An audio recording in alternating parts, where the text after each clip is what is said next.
1 de febrero. San Ignacio, obispo de Antioquía, mártir. Año 110. Empresa algo menos que imposible sería pretender biografiar a nuestro santo como lo sería la pretensión de levantar un edificio sin tener para ello el material necesario. De todos modos, intentaremos dar a conocer la intimidad del santo, prescindiendo de todo orden cronológico, que no es más que la malla útil en la que queda aprisionada el alma del personaje cuya vida tratamos de esbozar.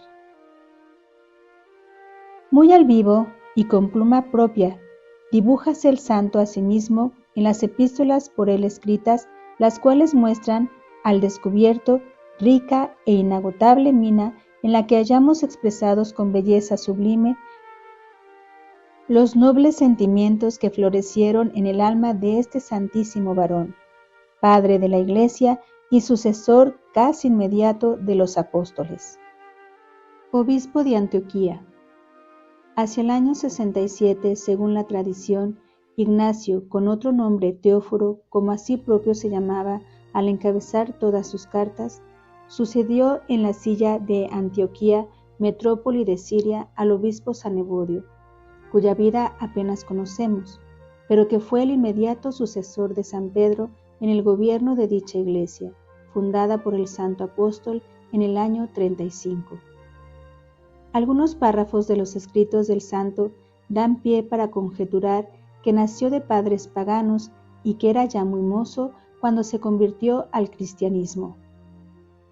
Sea como fuere, del hecho de que las vecinas cristiandades le enviaran sus delegados como a persona merecedora de singular aprecio, infiérese que el obispo de Antioquía, por su autoridad de pastor, ejercía influencia considerable.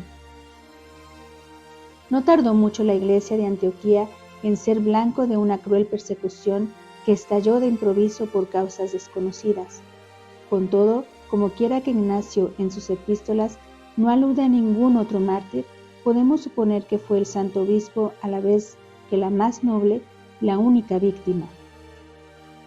Dada sentencia definitiva que le condenaba a morir despedazado por las fieras, hízosele forzoso emprender el camino de Roma, y no para reclamar justicia al tribunal del emperador, como ante San Pablo, sino para ser allí martirizado. Camino de Roma. La custodia del sentenciado fue confiada a una guardia de 10 soldados, los cuales debieron tener a gala el maltratar y afligir al santo, pues a ello hace referencia Ignacio de manera un tanto graciosa en su carta a los romanos. Desde Siria hasta Roma, por tierra y por mar, de día y de noche, peleando voy contra las bestias fieras, encadenado entre 10 leopardos que son los soldados que me custodian, tan crueles que cuanto más bien les hacéis, tanto peores son. Mas para mí, sus malos tratos son como una escuela en la que aprendo mucho todos los días. Realizóse en efecto el viaje, ora por tierra, ora por mar. Los caminantes hicieron alto en primer término en Filadelfia de Lidia, situada en el corazón del Asia Menor. Ahí se entrevistó Ignacio con el obispo, que verosímilmente era Lucio, prelado mencionado en el Apocalipsis y cuyo elogio hizo nuestro santo en carta dirigida a los de Filadelfia, en la cual alababa la circunspección y prudente reserva de Lucio, la propiedad de su conducta y la piedad de su alma. Partiendo de Filadelfia tomarían sin duda el camino que pasa por Sardes y termina en Esmirna. Aquí se detuvieron una buena temporada. Era obispo de Esmirna el ilustre San Policarpo, antiguo condiscípulo de Ignacio, y tanto él como todos los fieles de dicha iglesia dieron al santo mártir cariñosísima acogida.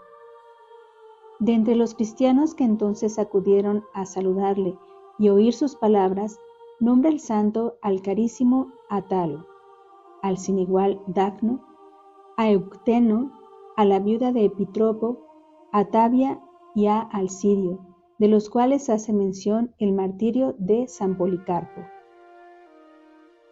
Cuando las cercanas iglesias de Éfeso, Magnesia y Tralles tuvieron noticia de la llegada de Ignacio a Esmirna, enviaron sus delegados para saludar al santo, quedando por ello altamente consolados.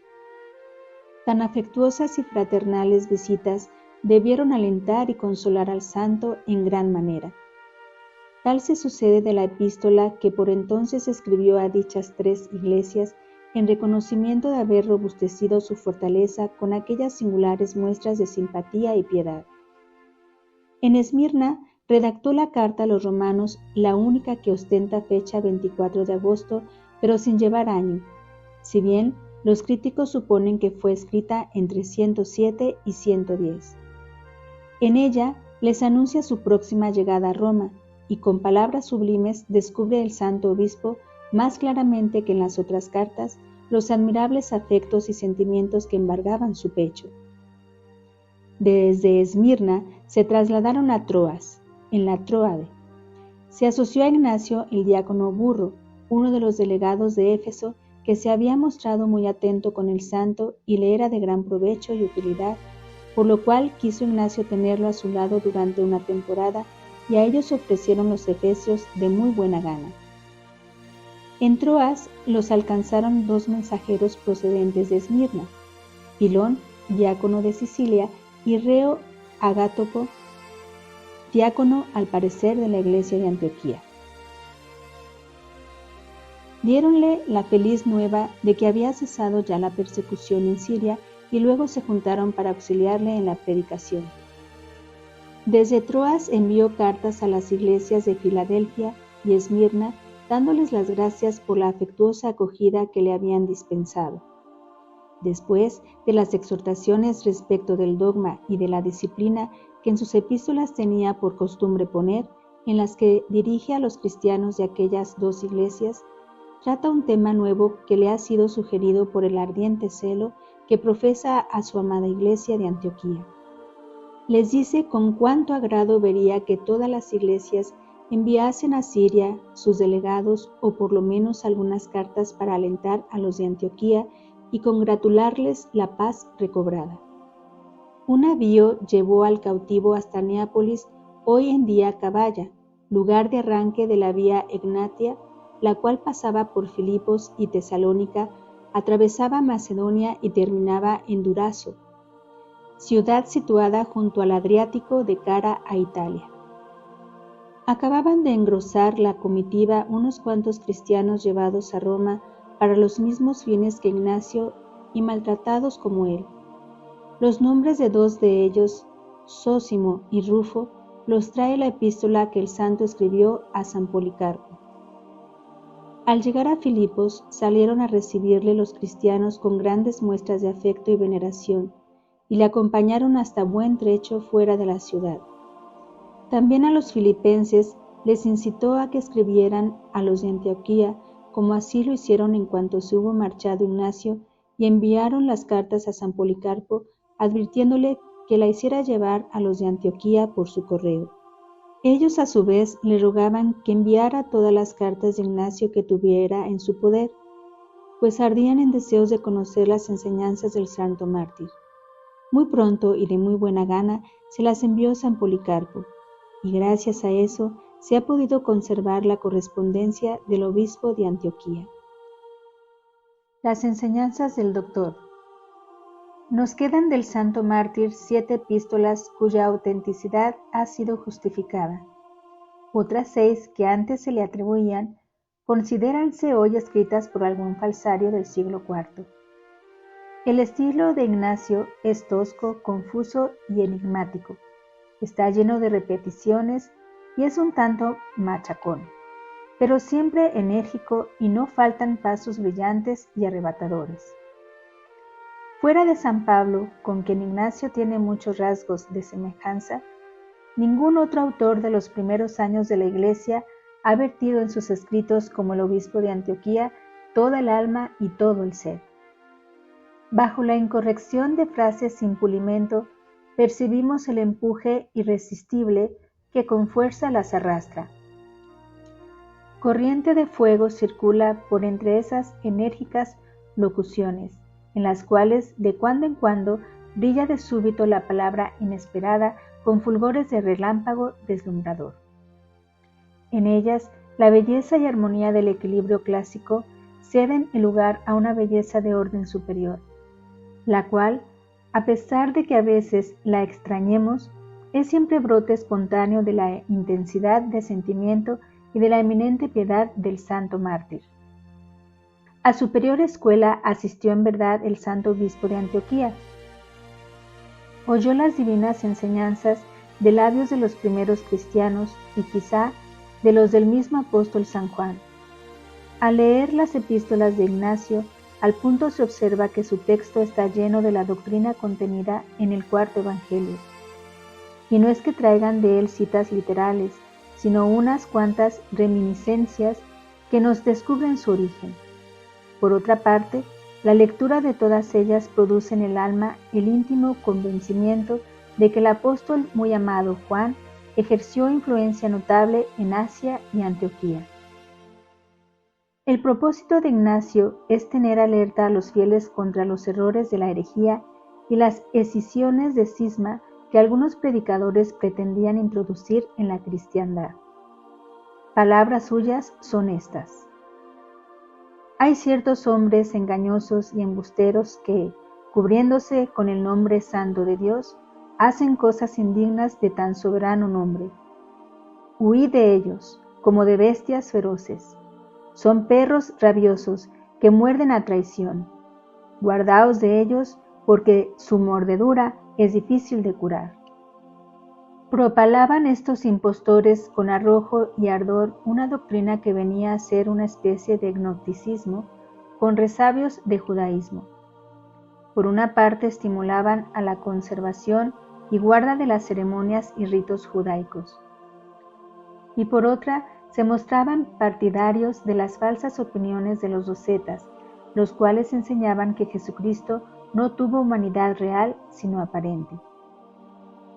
Impugna el valeroso y santo obispo las pretensiones de esos pseudo-reformadores, asegurando que el judaísmo está caducado, e insiste con firmeza en la realidad del cuerpo y de los misterios de Jesús.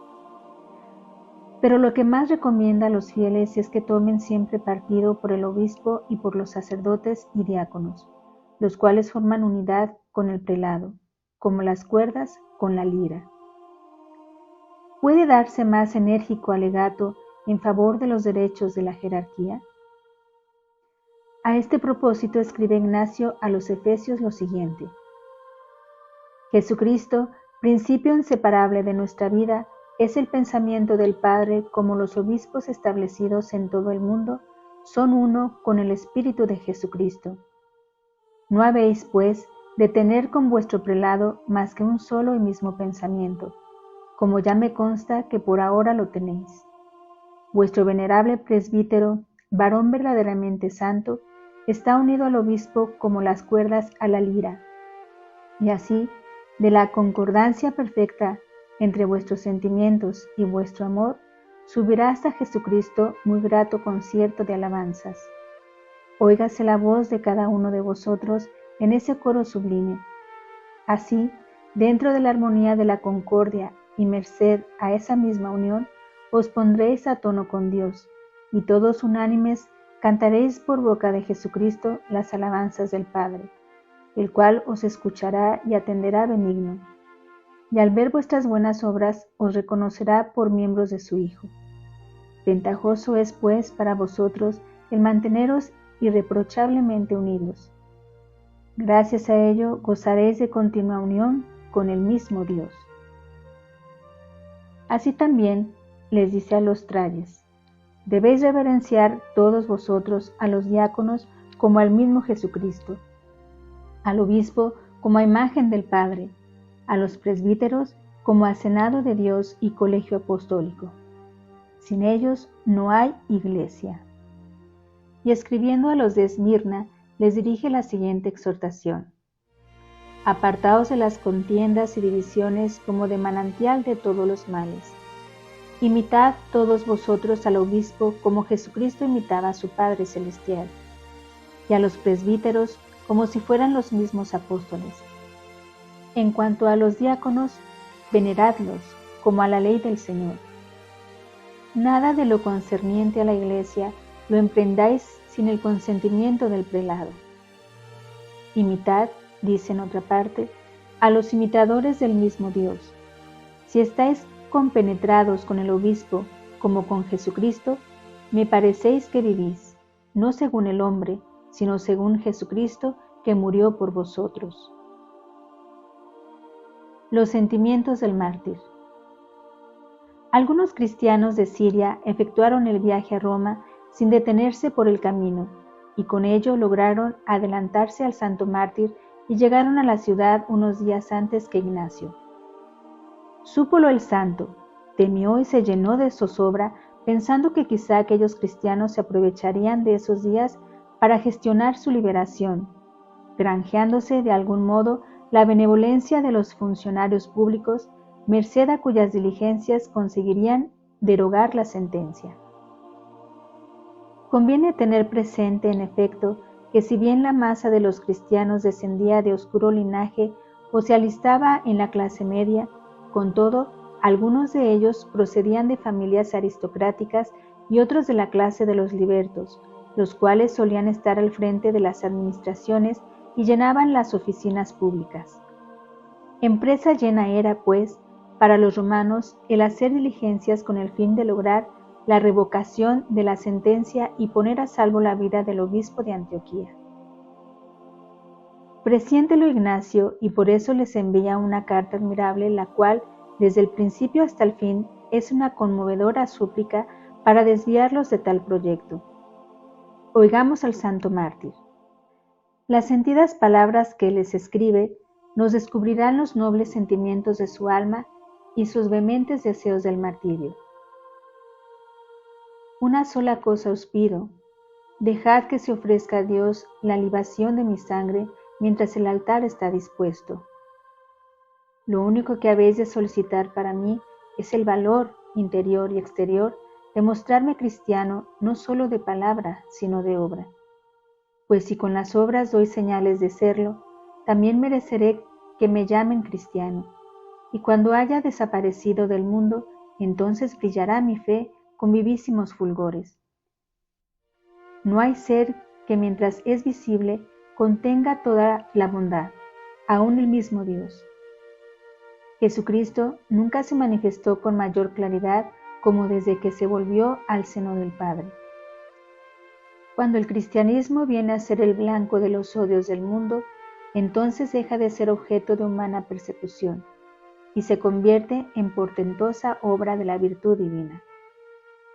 Escribo a todas las iglesias, a todas les hago saber que si vosotros no me lo estorbáis, yo moriré por Cristo con intensísima alegría. Os conjuro, hermanos, que no me angustiéis teniendo conmigo dañosa benevolencia.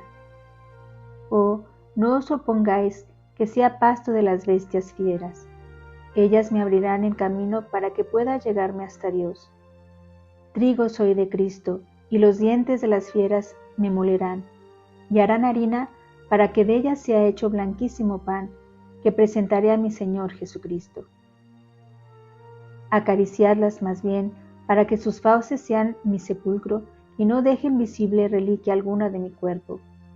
De esa manera, a nadie serán gravosos mis funerales. Cuando los hombres no vean ya rostro de mi cuerpo, entonces seré verdadero discípulo de Cristo. Rogadle por mí, para que de tal suerte yo sea ofrecido a Dios en sacrificio. No os lo mando como lo hicieron Pedro y Pablo, ellos serán apóstoles, y yo no soy más que un pobre sentenciado. Ellos gozaban de libertad, y hasta el presente no soy más que un mísero esclavo.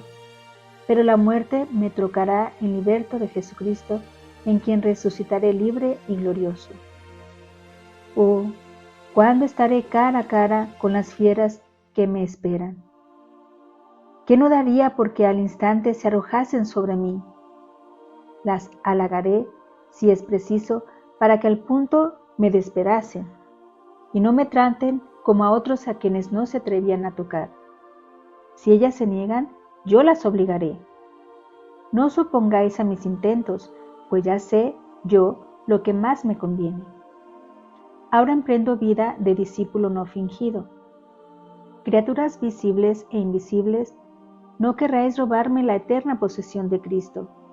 Fuego, cruz, lucha cuerpo a cuerpo con las fieras, laceraciones, desgarramientos, dislocación de huesos, truncamiento de los miembros, trituración de todo el cuerpo, vengan sobre mí los más refinados y crueles tormentos que el demonio pueda imaginar, con tal de que yo posea por siempre a mi Señor Jesucristo.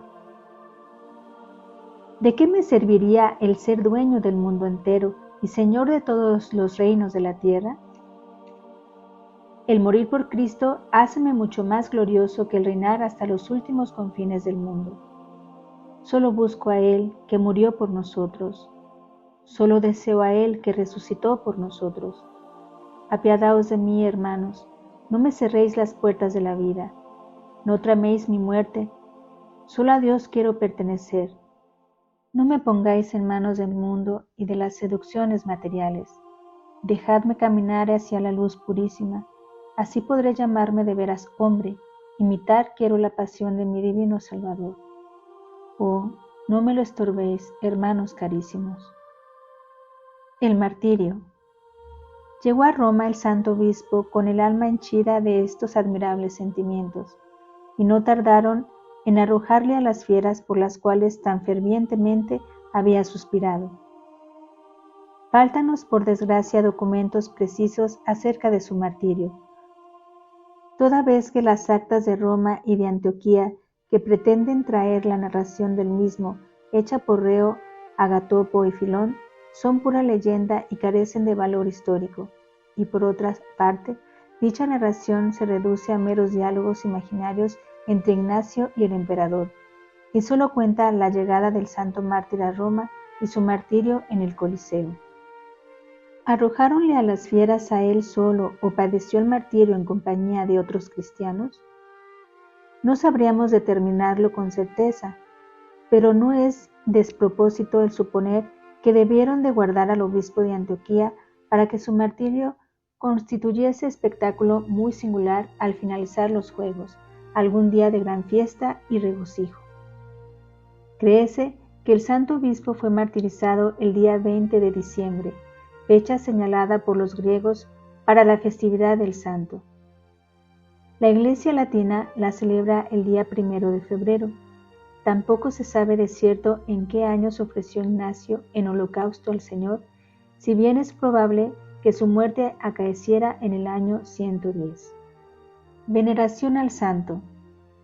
No debieron demostrarse las fieras tan voraces como lo había deseado el santo mártir, ya que San Jerónimo habla del sepulcro de San Ignacio venerado en Antioquía fuera de la puerta dafnítica, y San Juan Crisóstomo declara lo propio en el panegírico del santo obispo.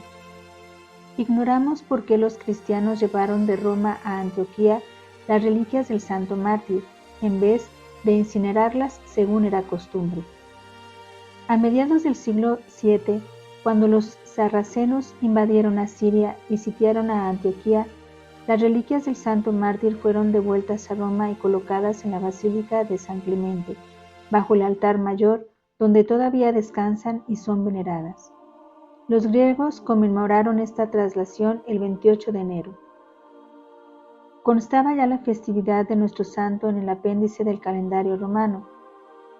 El Papa San Pío V la mandó celebrar con oficio de semidoble y el 18 de mayo de 1854 Pío IX la elevó a festividad con rito de doble. Hácese mención de San Ignacio de Antioquía en el canon de la misa, entre los mártires después del memento de los difuntos.